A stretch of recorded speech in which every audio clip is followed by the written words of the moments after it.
지친 하루를 달래줄 어머니의 손맛 그대로. 올바른 재료와 정성 담은 손질. 홍시로 완성한 달콤한 감칠맛. 집에서도 편하게 택배로 받아보세요. 매콤하게 땡기는 감칠맛. 장간의 양념게장. 검색창에 장간의 양념게장을 검색해보세요.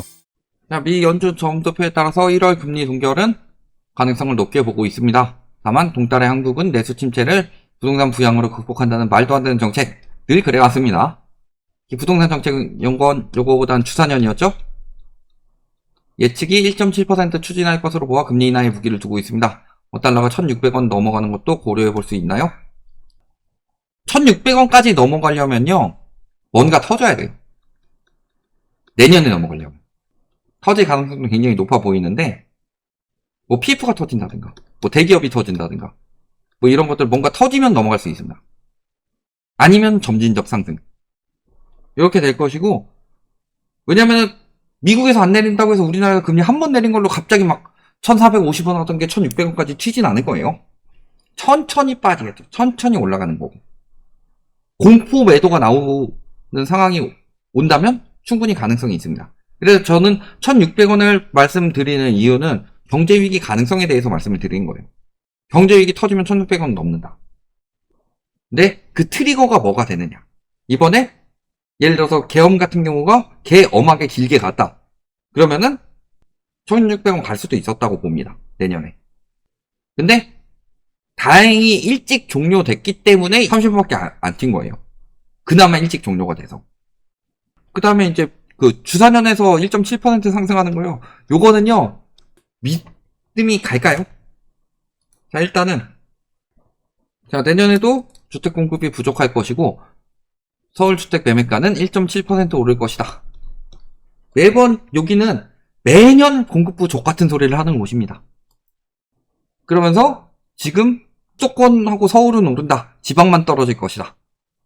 그러면서 뭐 탄핵은 별거 없고, 전례를 비추어서 별거 없고, 전례랑 비추어서 똑같이 가기 위해서는 경제 상황이 비슷해야 되는데 지금은 경제 상황이 굉장히 다릅니다. 그 다음에 공급은 부족하고 이런 식으로 이야기를 한다.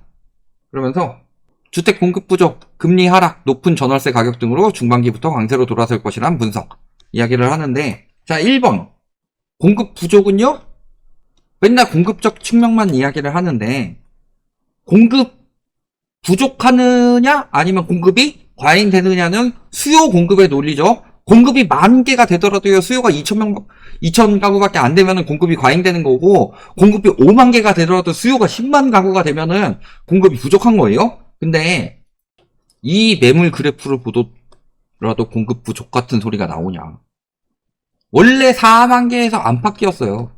많이 떨어지면 38,000에서 많아지면 42,000 정도였는데, DSR 적용하고 금리 인상한 이후 지금 9만 개까지 늘어났다. 수요가 없는데 무슨 공급 부족이냐.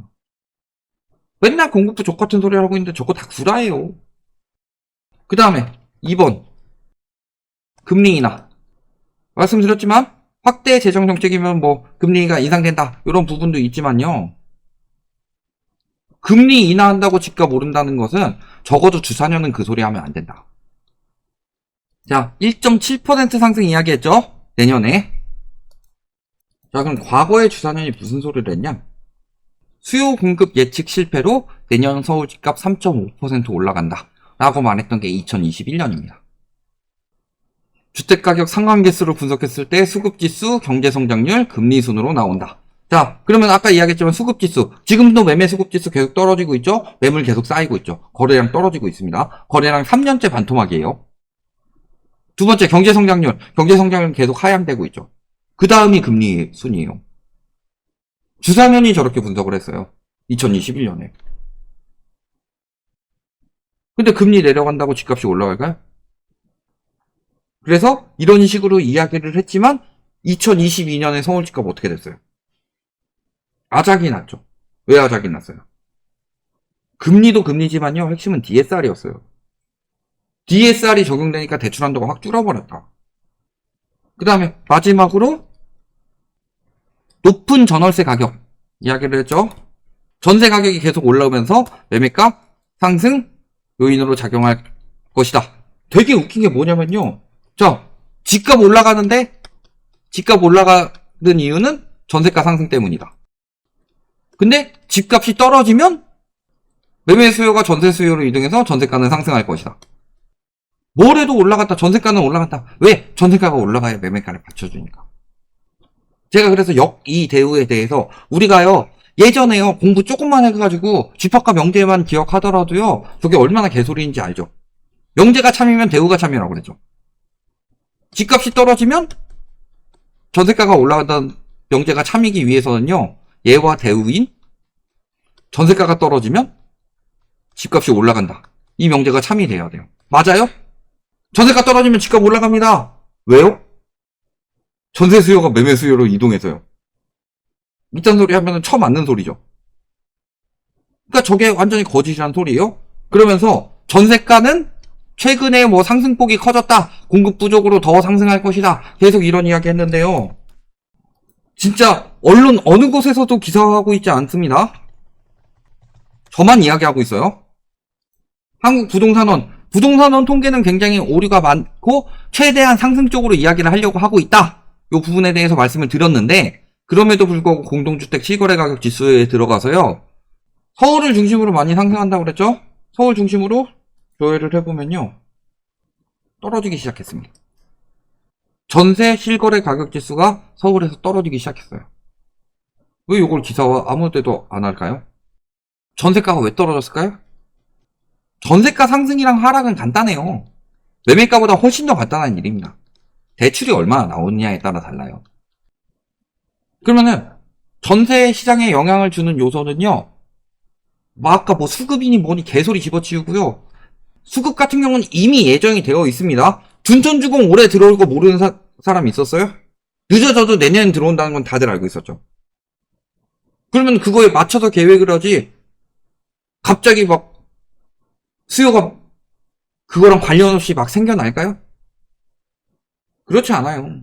그러면은 전세에 가장 영향을 크게 주는 거 세 가지를 보면요. 처음에 대출 규제 이게 핵심이고 그 다음에 두 번째가 금리 그리고 세 번째가 멸실이에요. 요거는 갑자기 수요를 만들어내기 때문에. 그럼 대출 규제로 일단 금리는 내려갈 것이 보이죠. 얘는 전세 상승 요인 맞습니다. 멸실 지금 재건축 추진 많이 돼요? 재건축 해가지고 뭐 공급 과잉 만들어가지고 전세가 뭐 잡는다 개소리예요. 재건축은 전세 상승 요인입니다. 멸실이 되기 때문에. 순식간에 전세 수요가 어마어마하게 생겨나요. 근데 요즘에 재건축 추진이 막 확확 늘어나고 있던가요? 아니요. 건설사들도 상태 안 좋고 분양가 비싸가지고 수요도 분양 안 받죠. 청약 통장도 해지가 늘고 있다고 합니다. 멸실 가능성 낮아요. 그 다음 대출 규제. 내년에 대출 규제 얼마 들어갈까요? 아 전세 DSR도 시행 안 되는데. 근데 내년에 대략적으로 올해 지금 733조 정도 5대은행 대출이 나갔습니다. 740조, 12월까지 740조라고 잡고 은행에서 2에서 3% 성장한다고 했을 때 762.2조가 나와요. 22.2조가 은행권에서 나올 수 있는 대출이라는 거죠. 여기서 정책 대출도 나와야 되고 주담대도 나와야 되고 전세 대출도 나와야 되고 신용 대출도 나와야 돼요. 그러면은 월 한 1.9조 정도가 필요해요. 분산해놓고 보면 1.85조 정도 나오니까 분기별 5.5조 정도 나옵니다. 9월에 5대은행 대출 증가분이 얼마일까요? 9월에 아까 전세 가격 떨어진 거 보셨죠?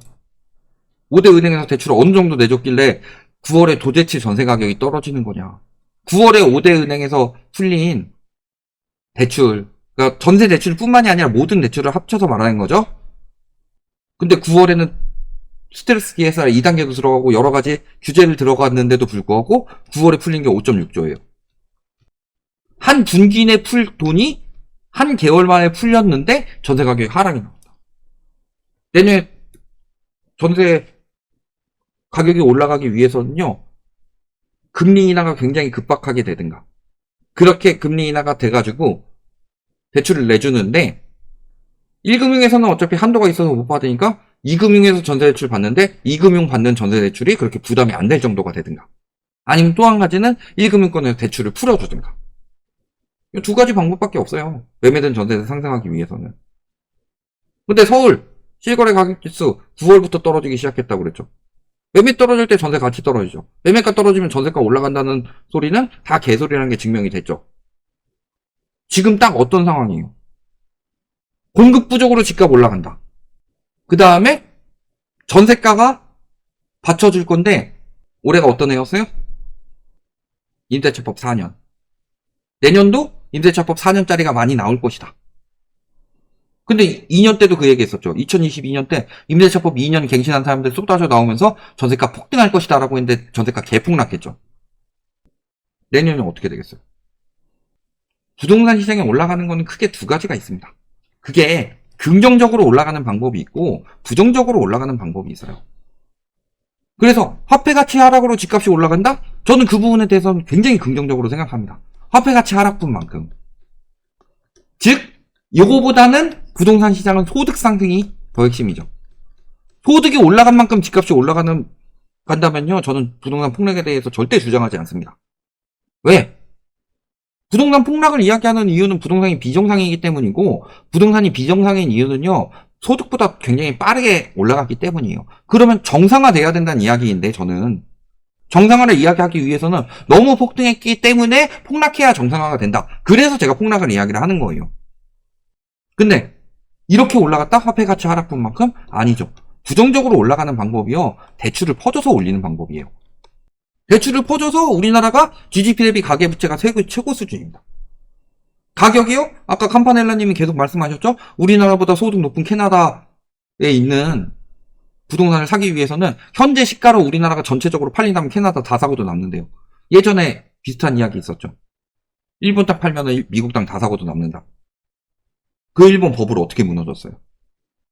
근데 환율 제가 이야기도 많이 하죠? 환율 이야기 왜 했겠어요? 외국인들이 빠진다는 소리는요, 그 나라의 경제 위기가 온다는 소리예요. 경제 위기 왜 와요? 거품 때문에 와요. 경제 대공황 때요, 주식 폭등했다가 경제 대공황 왔어요. 경제 위기는요, 항상 과잉된 거품 때문에 왔습니다. 그리고 세계에서 거품이 가장 큰 나라 중에 하나가 우리다. 부동산 거품이. 우리나라보다 부동산 거품이 더 크다고 말할 수 있는 중국은 이미 무너졌다. 그래서. 그러면 무너지겠어요? 안 무너지겠어요? 지금까지 중국은 부동산보단 경제를 살리는데 집중하다가 부동산이 무너지니까 그걸 수습하는 거고, 우리나라는 경제를 버리고 부동산을 살렸어요. 근데 경제가 살아나지 않으면 부동산은 절대 살아날 수가 없어요. 일단 내 돈이 받쳐줘야 되고, 거기에 DSR이 도입되면서 소득이 들어야 대출을 받을 수가 있어요. 그러니까 한계를 맞이한 거예요. 이게 답이다. 그래서 부동산 같은 대출이 많이 들어가는 자산들을 위험자산이라고 합니다. 실물 자산이 안전자산이 아니에요. 실물 자산이라도 대출 잔뜩 끼고 살면 그거는 위험자산입니다. 그 위험자산인데 부동산 같은 경우 황금성이 떨어지죠. 위험자산 중에서 가장 위험자산인 부동산을 가지고 안전자산이라고 거짓말을 치는 인간들이 있어요. 근데 제가 늘 말씀드렸지만 지금은 위험자산에서 돈을 빼서 안전자산으로 돈을 옮길 때다. 달러가 1450원 찍었는데 더 오를 수 있을까요? 부동산이 더 오를 수 있을까요? 보다 저는 달러가 더 오를 수 있을까요가 100배는 더 합리적인 답이라고 봅니다. 여러 가지 요인들이 충분히 있잖아요. 부동산은 하락할 요인들이 엄청나게 많이 나오고 있고. 주자녀는요, 주택 건설사들이 만든 그 연구소예요. 당연히 유리하게 이야기합니다. 매년 그래왔어요. 저런 전망은 절대 믿을 필요가 없다. 3.5% 올라간다고 했는데 폭락했어요? 그러면요, 1.7% 올라간다고 했죠? 상승률이 절반이 됐죠. 그럼 내년에 2배로 폭락한다는 소리 아니에요? 그렇게 따져보면 2022년보다 2배로 폭락할 수도 있다. 이렇게 보시면 되겠습니다.